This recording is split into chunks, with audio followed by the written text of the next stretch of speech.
पृथिवी शान्तिरन्तरिक्षगं शान्तिर् द्यौः शान्तिर्दिशः शान्तिरवान्तर दिशा शान्तिरग्निः शान्तिर्वायुः शान्तिरादित्यः शान्तिः चन्द्रमा शान्तिर्नक्षत्राणि शान्तिराप शान्तिरोषधयः शान्तिर्वनस्पतयः शान्तिर्गौः शान्तिरजा शान्तिरश्वः शान्तिः पुरुषः शान्तिर्ब्रह्म शान्तिर्ब्राह्मणः शान्तिः शान्तिरेव शान्तिः शान्तिर्मे अस्तु शान्तिः. May there be peace on earth and in the sky. May there be peace in the water and in all directions. May there be peace in the plants, in the trees, and in animals. May there be peace in the hearts of all beings. May there be peace in everyone and in everything. Sarvetra sukhinas santu, sarve santu niramayaha, sarve bhadrani pashyantu, ma kaschit dukkha bhag bhavet, sarvastaratu durgani, sarvo bhadrani pashyatu, sarvas sadbuddhimapnotu, sarvas sarvatra nandatu. May all be happy and healthy. May all see what is good, and may no one experience misery. May all overcome their obstacles and acquire good tendencies.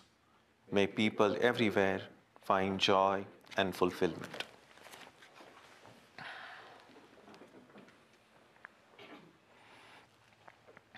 Let us now spend some time touching the center of peace and joy in our hearts. A good way to begin the practice is to withdraw the scattered energies of the mind and bring them to rest on one point. That point can be our own breathing. Let us therefore practice breathing with awareness. As we breathe in, let us visualize that our body and mind are being filled with love, strength, and compassion. And as we breathe out, let us release all the stress, anxiety, and exhaustion in the body and mind. Let us practice this way for a while.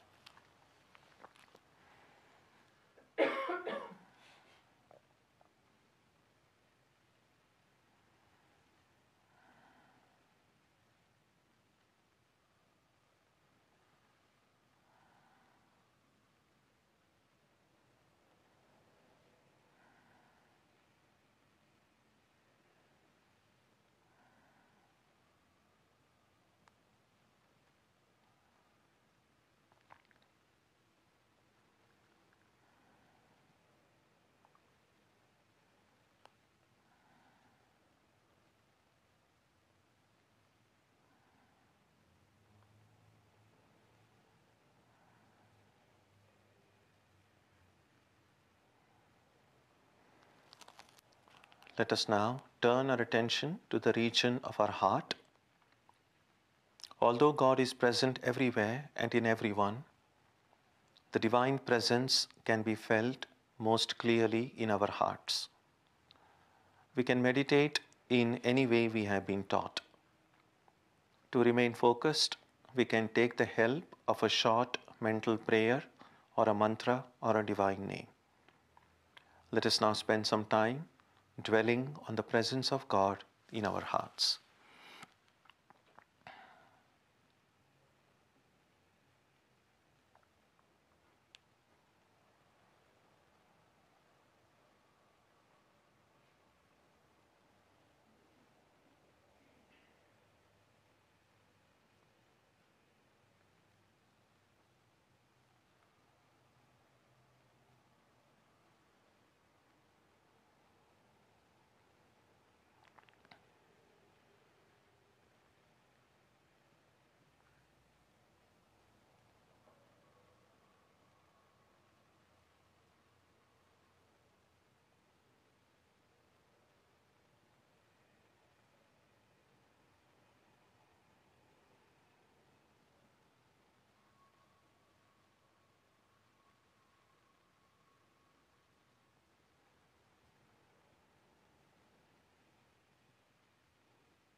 Om Shanti Shanti Shanti Harihi Om.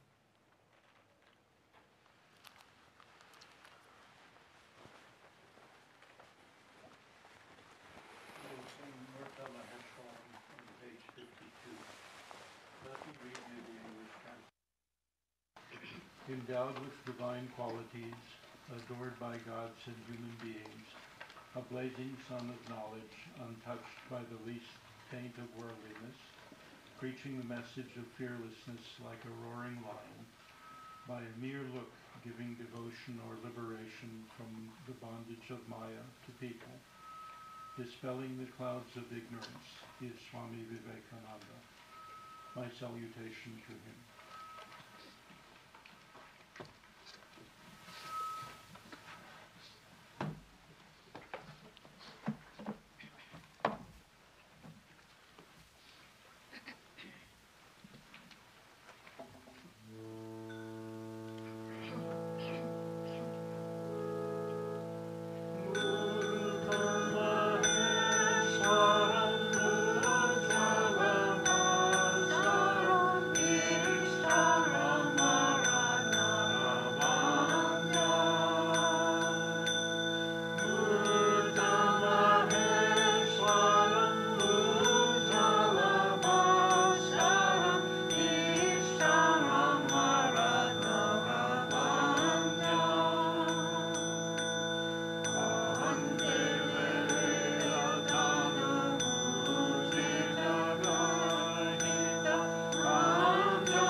So our subject today is Swami Vivekananda, his life and message. This is in preparation for his birthday, that which we will celebrate next Sunday with the puja at 10:30. The song that we had at the beginning, the Sanskrit hymn composed by a disciple of Vivekananda. His name was Sharat Chandra Chakravarti. He was a great Sanskrit scholar, and after the passing away of his guru, he composed this hymn, very beautiful hymn in Sanskrit. The other hymn that Swamiji composed, which is a part of our evening Vespers, Om Rim Ritam Tvamachalo. After Swamiji composed that hymn, he gave it to this disciple and said, please look for it if there are any grammatical errors.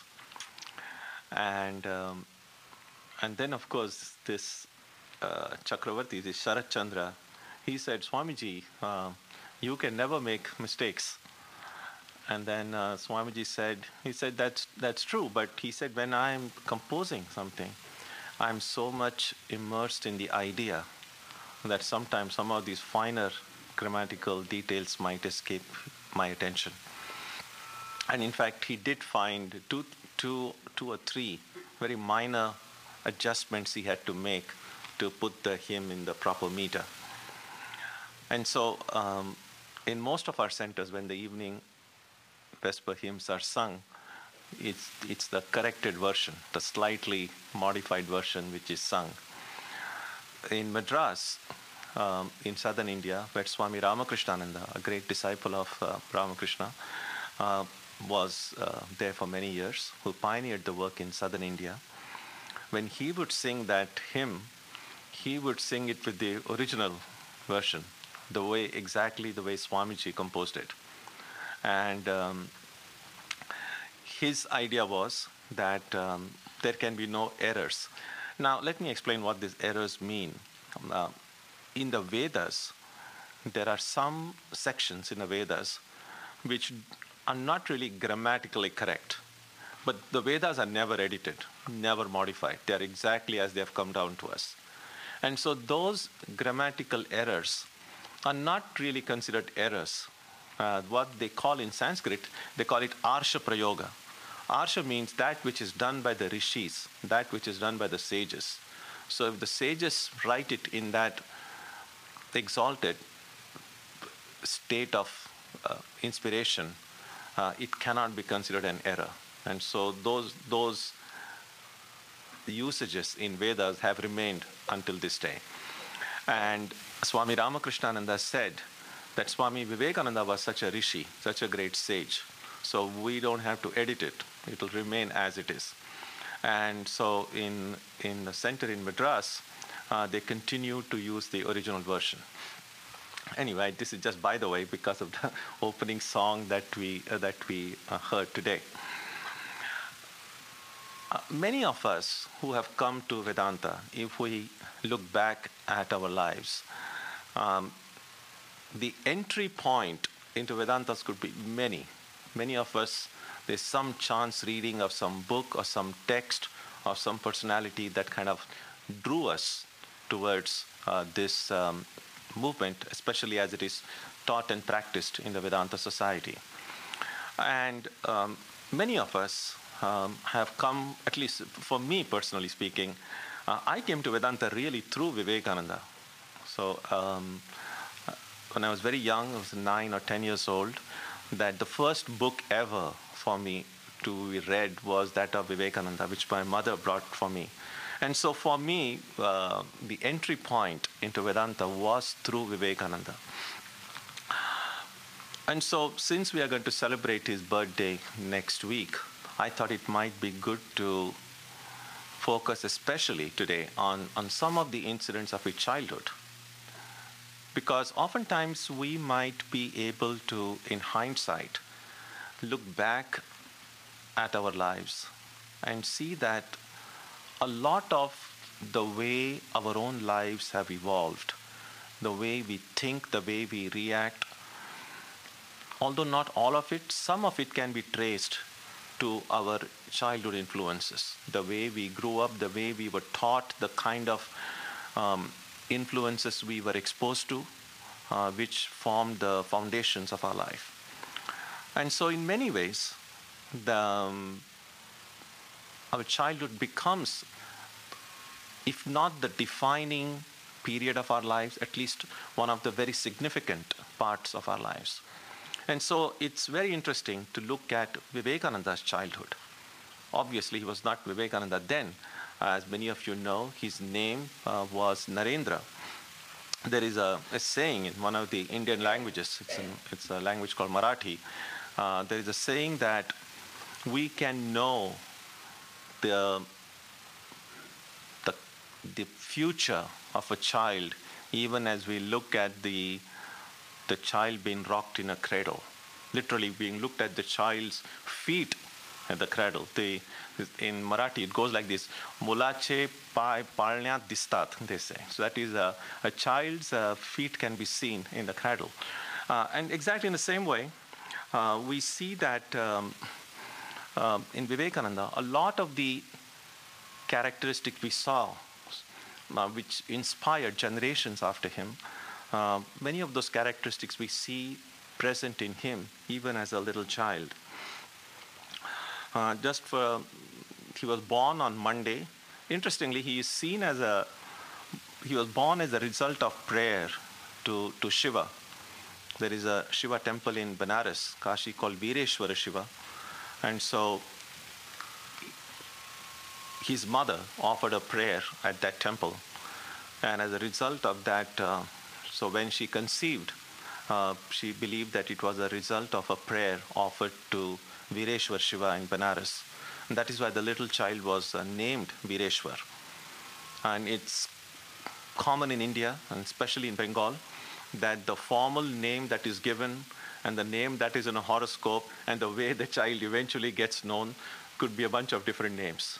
So although this was the name given to Vivekananda because he was born as a result of prayer to Lord Shiva in the form of Vireshwar. So Vireshwar was his name. In childhood, he was called Bile, kind of a form of Vireshwar, became Bile.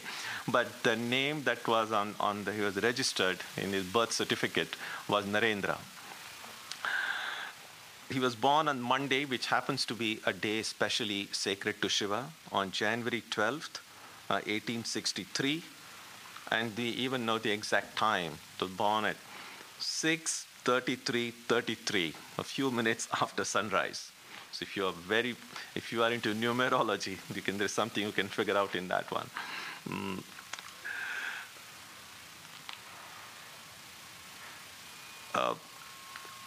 Monasticism could be said to have been in his blood, so to speak. His grandfather, his name was Durga Prasad,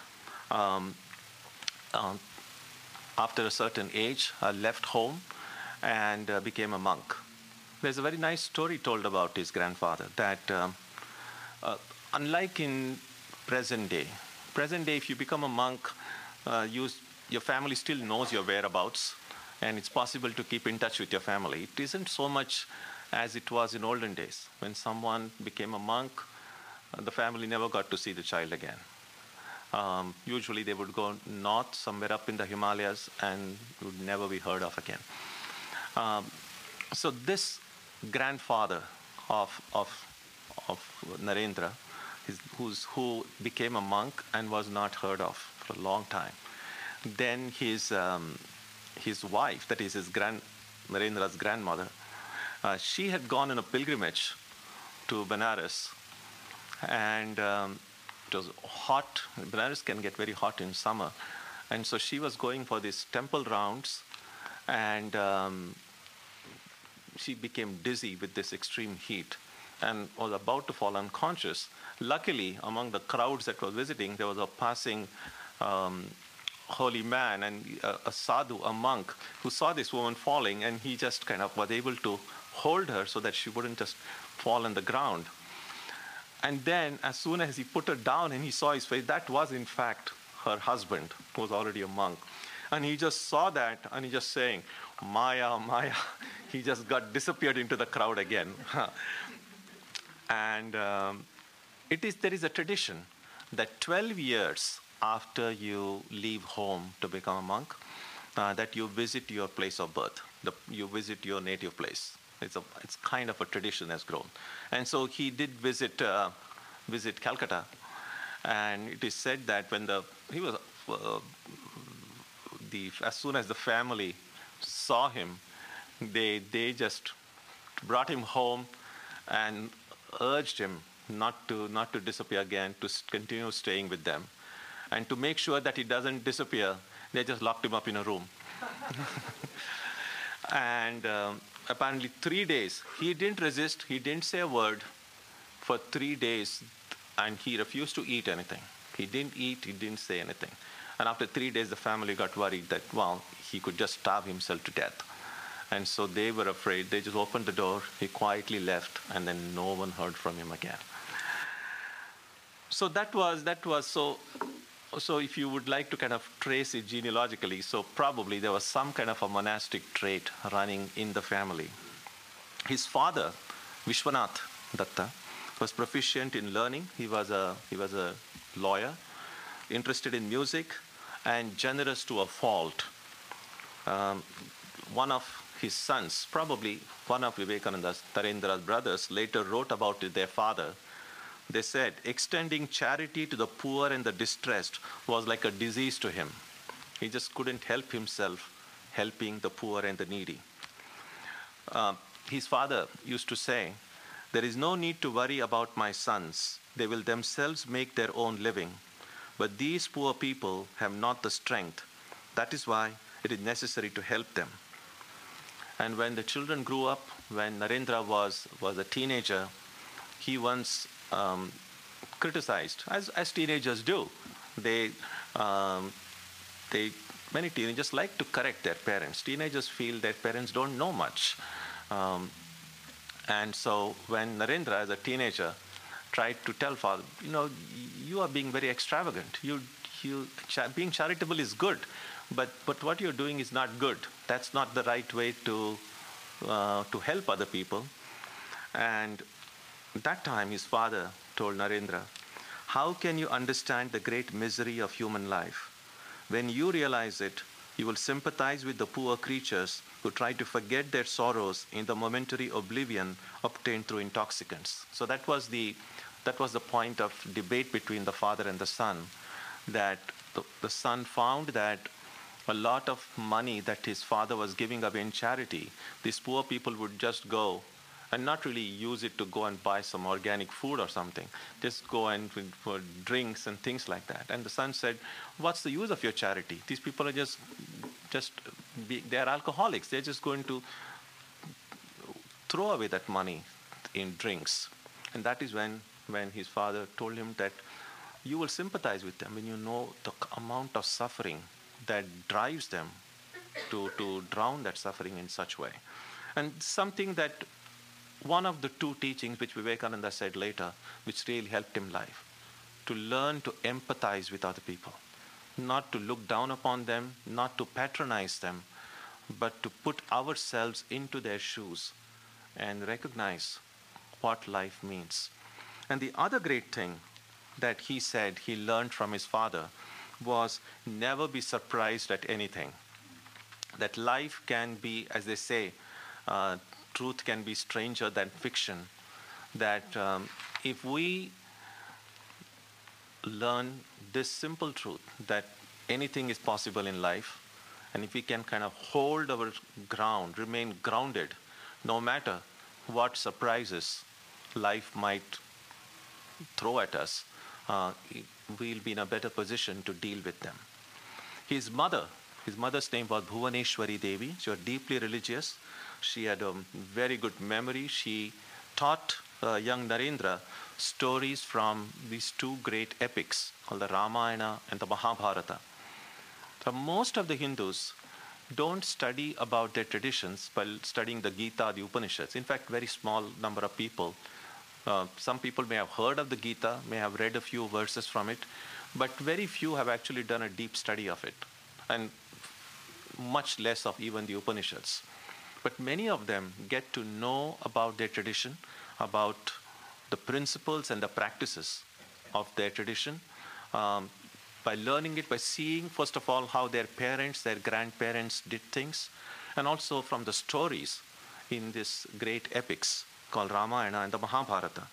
Narendra's mother could sing well, and as I said, he was born as a result of the prayer to Shiva.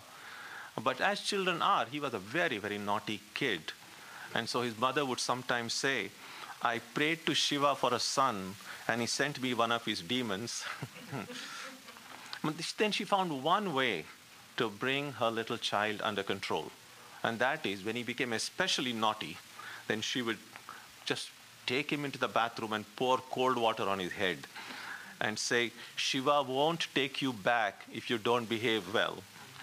And that somehow calmed him down. Shiva would, and then she told him the story of, there is a story in Indian mythology, how some of the Shiva's attendants, and this is something that we have seen before, probably we'll see it again. One of the characteristics of Shiva is that he is the one aspect of the divine who never rejects anybody. And so all of his entourage, so to speak, are people who are often rejected, or people who are often sidelined by society everywhere. And so demons and stupid people, crazy people, whom nobody wants such people around, and Shiva says, come be with me. And so in stories surrounding Shiva, you find all these demons and crazies around him. And so there is a story of how some of these demons who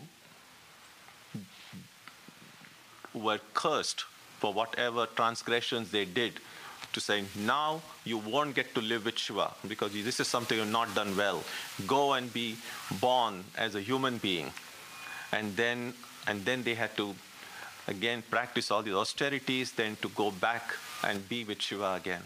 And so his mother said, you are one such demon. Because you have not been a good demon, you have been sent away. And now if you continue to be mischievous, you continue not to do things well, then Shiva won't take you back. And so somehow that put I was about to say fear of God, the fear of Shiva into his mind, and he became good, at least for the time being. And then, these are the things I was mentioning earlier, how some of these childhood influences will stay with us later on in life. Because oftentimes Vivekananda said that even after he grew up, he would always, when he would see the power of Maya, how ignorance, delusion can delude people, take them away from the spiritual path. And then he would say, not this time again. Why I've been thrown away from Shiva, I'm not going to be deluded again. Once his mother, he told his mother, and that is the time his mother got the first inkling that her son may not be with her for a long time, was when he told his mother, I think I have been a sadhu once. Will Shiva allow me to go back if I am good? His mother taught him, remain pure all your life. Guard your own honor and never transgress the honor of others. Be very tranquil, but when necessary, harden your heart. Again, very sensible, solid advice. On many occasions, Vivekananda later declared in life, I am indebted to my mother for the flowering of my knowledge. And as we look at these incidents from the lives of these great ones, we can look at the formative influences in our own lives. That some of the basic values that we have learned, where did we hear of them first? Who instilled them into our heart first? And it's a good practice then to recognize with gratitude all the people, all the sources who have taught us principles, values which have continued to be a support to us even today. Then as young Narendra grew up as a child, we read in his life that he would play at meditation. So it was supposed to be just a play, but you could see that even as a little child, what began as a play became kind of a real meditation, even without his being conscious of it. So with a bunch of his friends, they would all sit and say, okay, now let's play meditation. And they would all sit with closed eyes. And his friends would quickly, of course, as all children would, get distracted. But somehow, oftentimes it was seen, the young Narendra would sit with his closed eyes and would be deeply merged in meditation. On one incident, they were all sitting, playing at meditation, and a snake entered the room. Not unusual in India. So, of course, the children saw it and they ran out of the room out of fear. Anyone would. But young Narendra was so deeply immersed in meditation that it is said that he never even heard anything. He just was there still. He once asked his friend, do you see a light between your eyebrows before you fall asleep? And the friend said no. And then Narendra told him, he said, maybe you're just falling asleep unconsciously. Try to remember. Do not fall into sleep as soon as you go to bed. Be on the alert for a while and you will see it. And that time, Narendra thought it was a natural thing. Everyone saw it. Years later, he's probably 18 or 19, when he met Ramakrishna. And Ramakrishna asked him the same question. Do you see light before you fall asleep? And he said yes. And it was only then that he came to know that this is not something that happens to everybody. That it's a sign that you are adept at meditation from a very young age.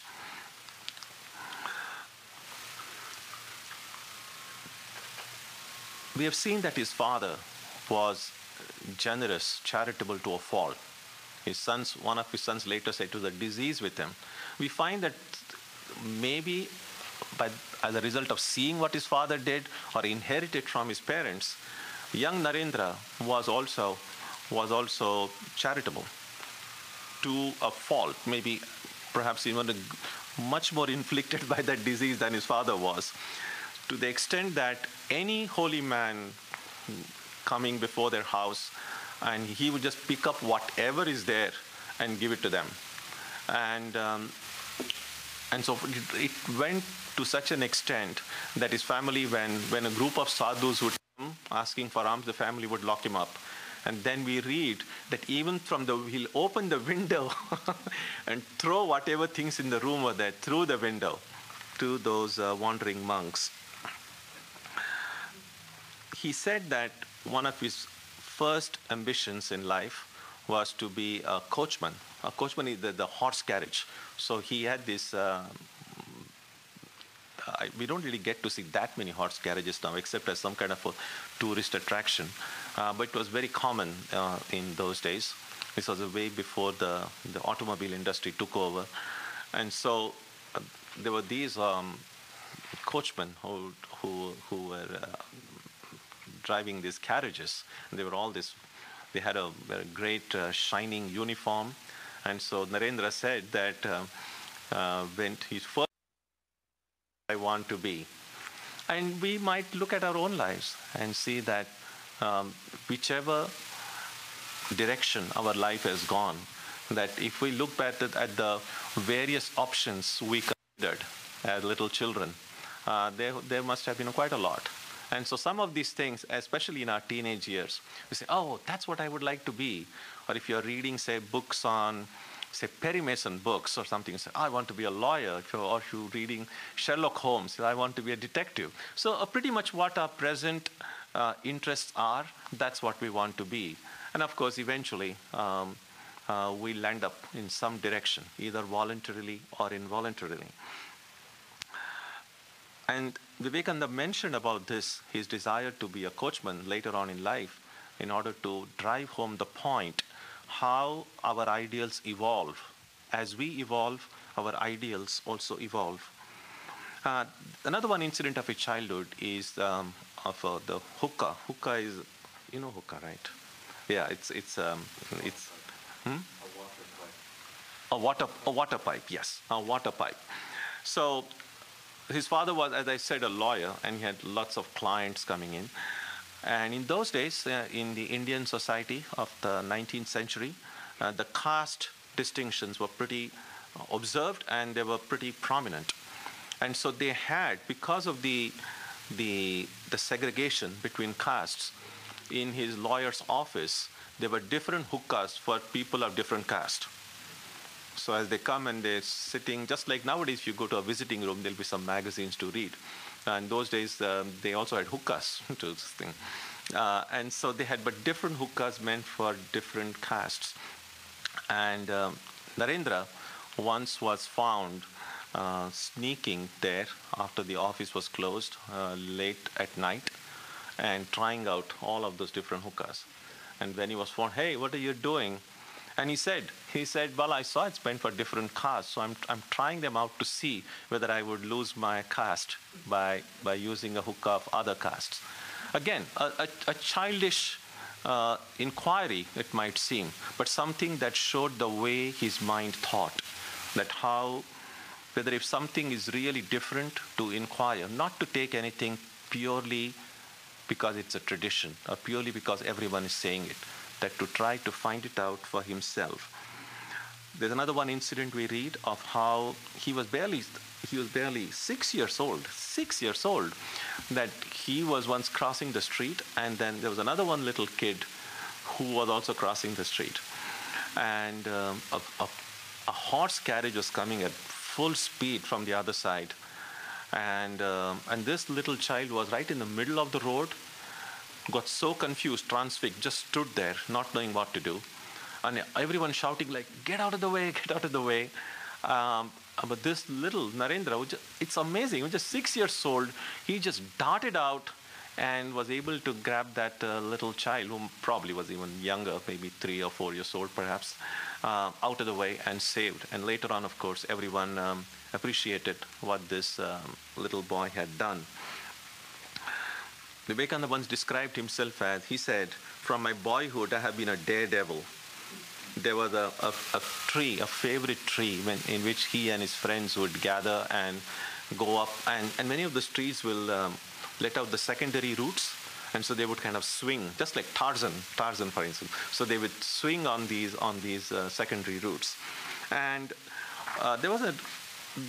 this tree was at the backyard of one family's home, and so the grandfather of that family would see and playing on that tree, and how to drive them away. And so he thought the best way to drive them would be to put fear into their minds. And he told them, come down, there is a Brahma Daitya lives on this tree. A Brahma Daitya really means a ghost of a dead Brahmin. So a ghost lives there, and whoever gets on the tree, that ghost will come and wring your neck and finish you off. And so here is this elderly gentleman coming and telling this to children. All the children, they immediately came down out of, well, who is not afraid of ghosts? Except Narendra. He continued to play. And after that grandfather left the place, that gentleman, he called his friends, hey, come on, come up. And they said, no, we don't want our necks to be ringed. And then this Narendra he said, don't believe in such stories. He said, if that story was true, I mean, we have been playing it for so many days. If that story were true, our necks would have been wrung. Wrung is the right wrung? Long back. And so, of course, we see in his that don't accept anything just because someone tells you to do so. Later on, he mentioned in one of his talks, do not believe a thing because you read it in a book.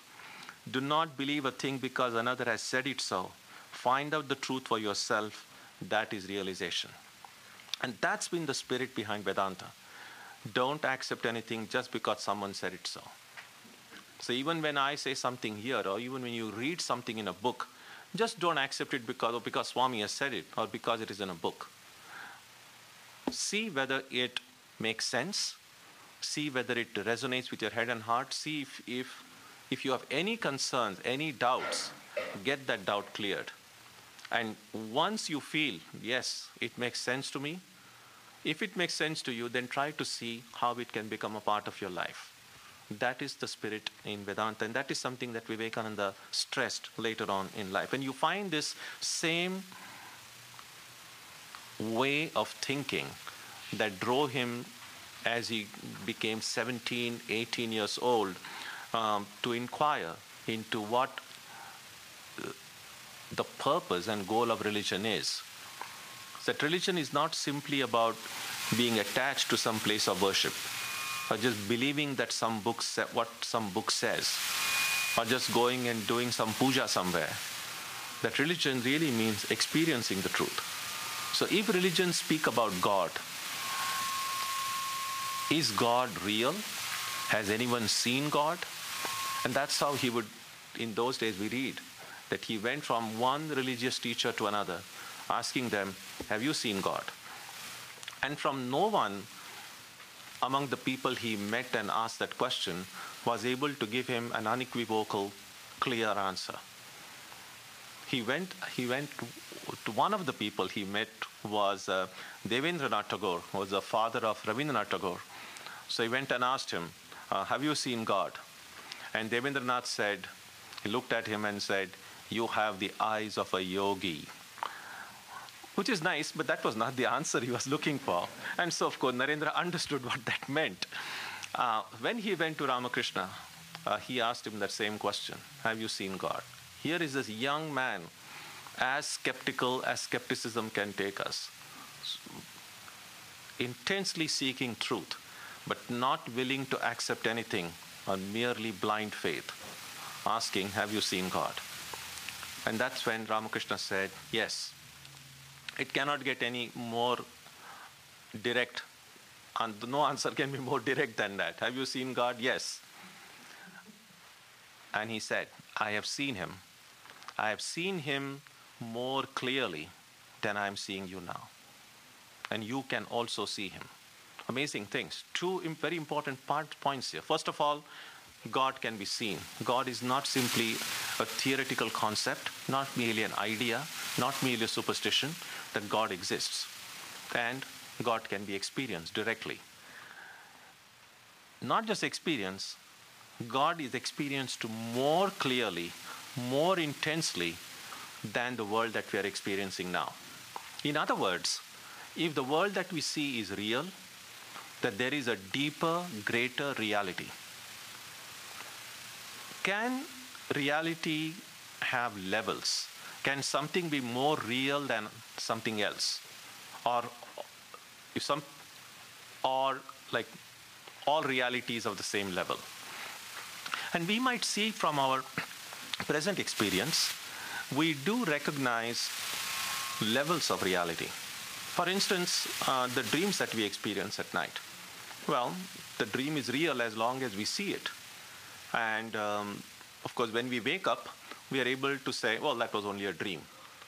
So somehow, the waking world that we experience seems more real, more stable than these ever-changing dreams that we experience every night.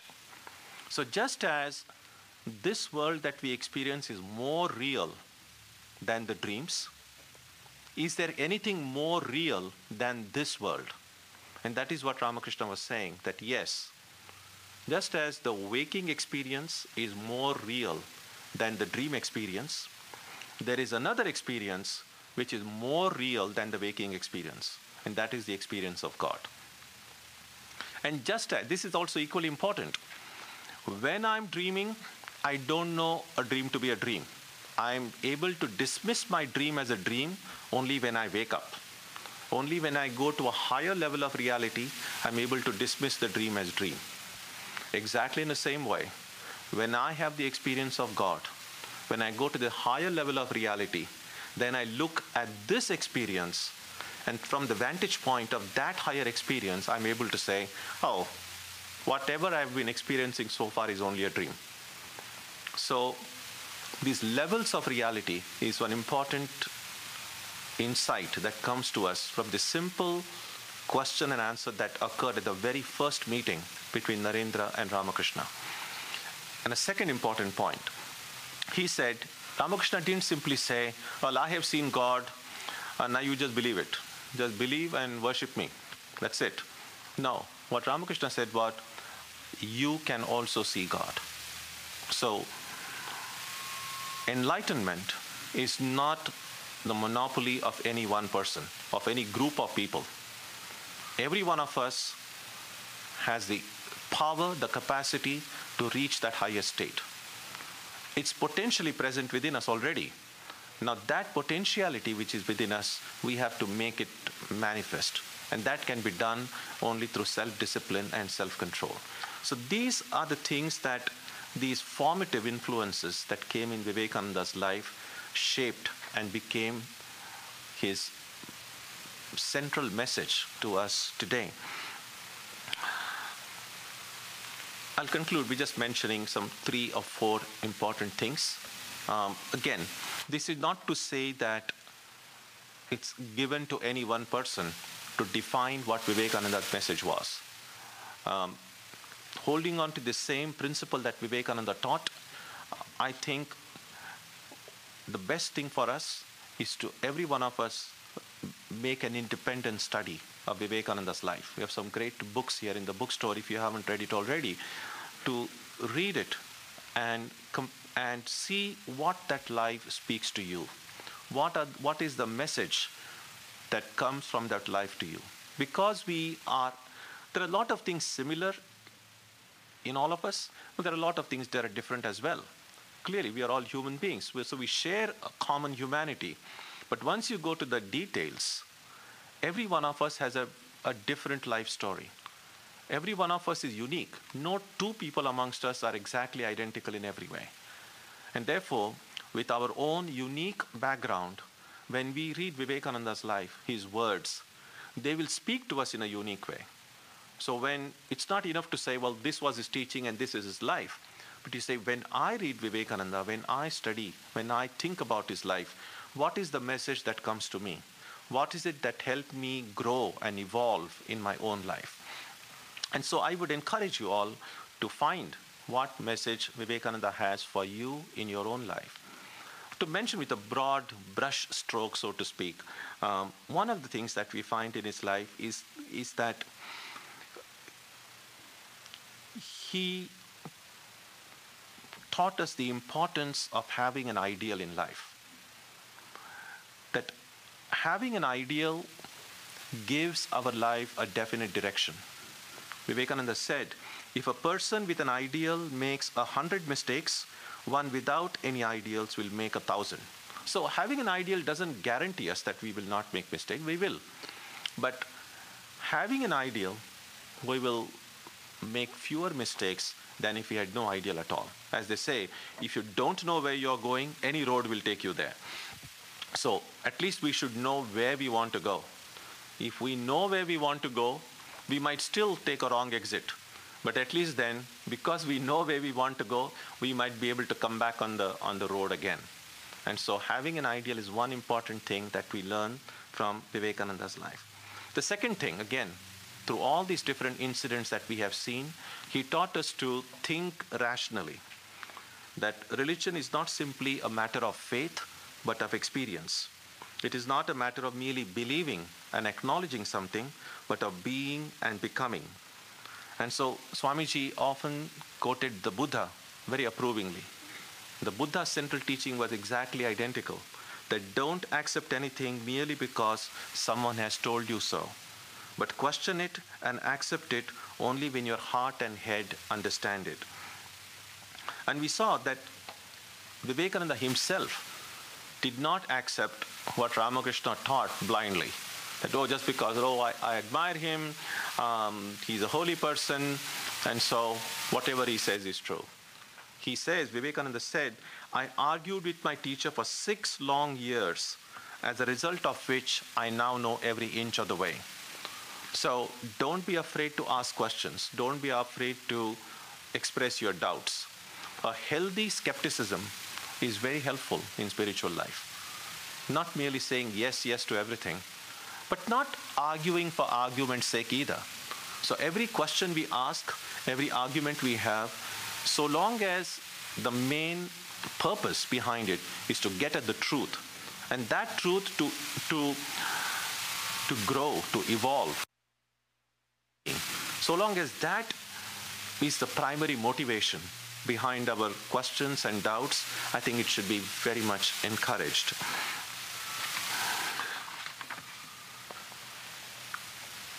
And finally, showed how to cultivate spiritual strength. Strength, courage is normally considered an ethical virtue, something that say be strong, be ethical. But what Vivekananda saw is that he made it what can be called an ontological virtue. That means that it's an essential reality. That strength is not that we have to become strong, but that strength is our true nature. And that's a whole different way of looking at. According to Swamiji, without strength, we will never be able to cultivate any other virtue. So he saw strength as the primary virtue. Here is a quote of his that I like very much. So these are Vivekananda's words. The solution of Vedanta is that we are not bound. We are free already. Not only so, but to say or to think that we are bound is dangerous. It is a mistake. It is self-hypnotism. As soon as you say, I am bound, I am weak, I am helpless, woe unto you, you rivet one more chain upon yourself. Do not say, do not think of it. I have heard of a man who lived in a forest and used to repeat day and night, Shivoham, I am the Blessed One. Remember the hymn that we do, Nirvana Shatakam, Shivoham, Shivoham. This is the reference to that. I heard this man who lived in a forest and used to repeat day and night, Shivoham, I am the Blessed One. And one day, a tiger fell upon him and dragged him away to kill him. People on the other side of the river saw it and heard the voice so long as the voice remained in him, saying Shivoham. Even in the very jaws of the tiger, there have been many such people. There have been cases of people who, while being cut to pieces, have blessed their enemies. I am he, and so art thou. I am pure and perfect, and so are all my enemies. You are he, and so am I. That is the position of strength. Nevertheless, there are great and wonderful things in the religions of the dualists. Wonderful is the idea of the personal God apart from nature, whom we worship and love. Sometimes this idea is very soothing, but, says Vedanta, the soothing is something like the effect that comes from an opiate, not natural. It brings weakness in the long run. And what this world wants today, more than it ever did before, is strength. It is weakness, says Vedanta, which is the cause of all misery in this world. Weakness is the one cause of suffering. We become miserable because we are weak. We lie, steal, kill, and commit other crimes because we are weak. We suffer because we are weak. We die because we are weak. Where there is nothing to weaken us, there is no death nor sorrow. We are miserable through delusion. Give up the delusion, and the whole thing vanishes. It is plain and simple indeed. Through all these philosophical discussions and tremendous mental gymnastics, we come to this one religious idea, the simplest in the whole world, holding on to this truth of strength in our heart. And as we have seen on earlier occasions, that strength can be traced to at least three different sources. One source of strength is a strong moral life. So moral courage, ethical courage, comes through living a life of honesty, truthfulness, unselfishness, no compromises, being truthful and honest. That generates tremendous amount of courage and strength. That's moral courage. The second source of strength is faith in God. It's not simply just occasionally remembering, oh, God exists, or occasionally praying to God, but deep down, always being aware God is always there. That God is not simply there, But we say God is always there, it always seems like there as if somewhere far away. God exists, and God is right here within me, in my own heart. And the presence of God gives us that tremendous amount of strength and security.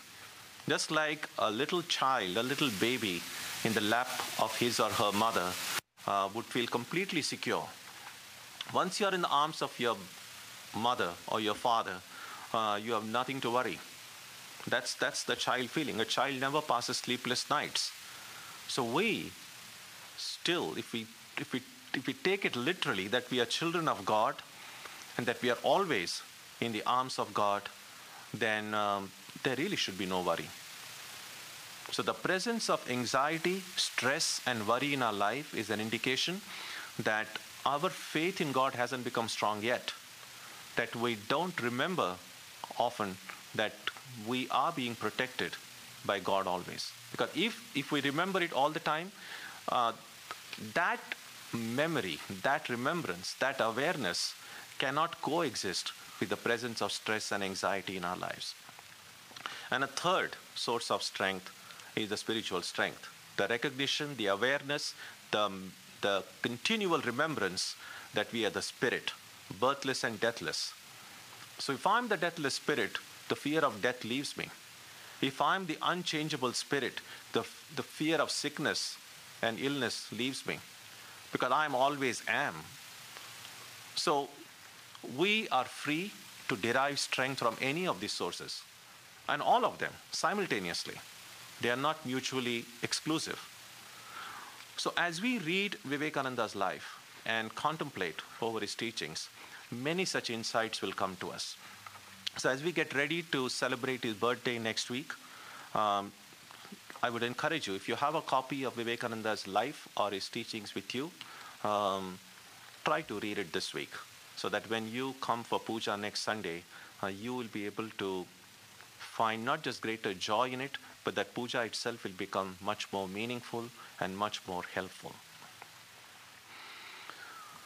Om Jananim Saradam Devim Ramakrishnam Jagatgurum Padapadme Tayo Shritva Pranamami Muhur Muhu. We bow down to Sri Ramakrishna and Holy Mother again and again.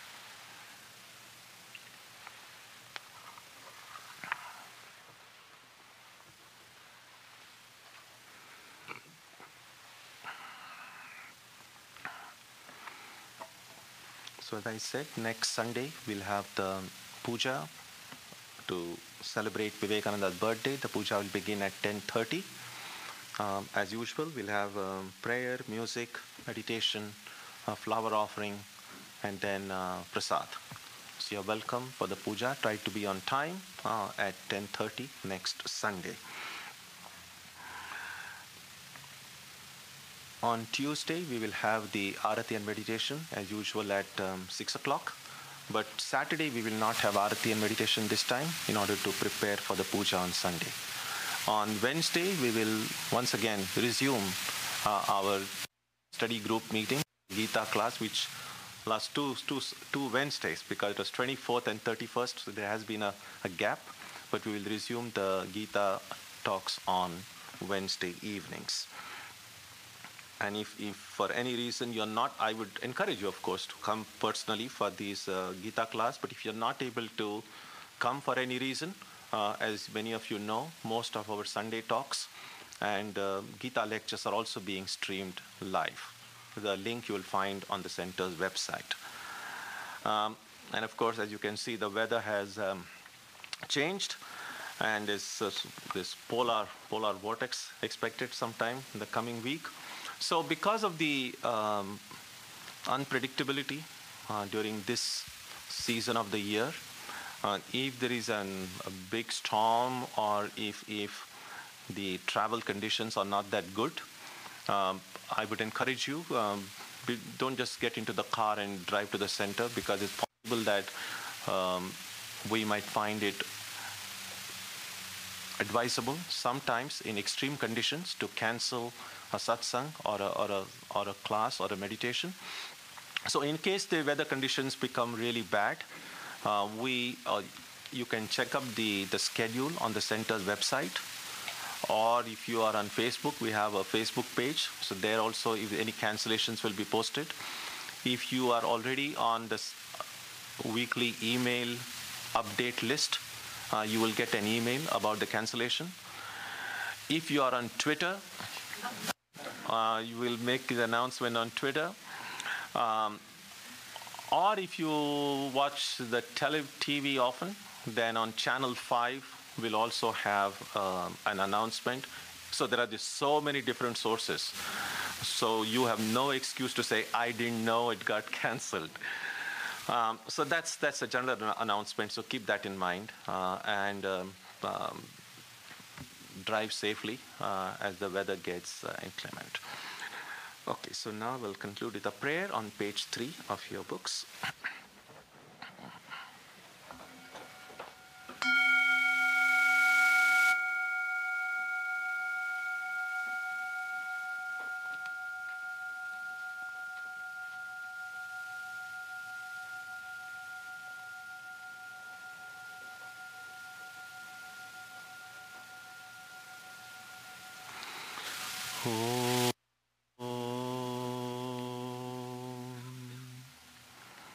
May the Divine Being, who is the Father in heaven of the Christians, Holy One of the Jewish faith, Allah of the Muslims, Buddha of the Buddhists, Tao of the Taoists, Ahura Mazda of the Zoroastrians, the Great Spirit of the Native Americans, and Brahman of the Hindus, lead us from the unreal to the real, from darkness to light, from death to immortality.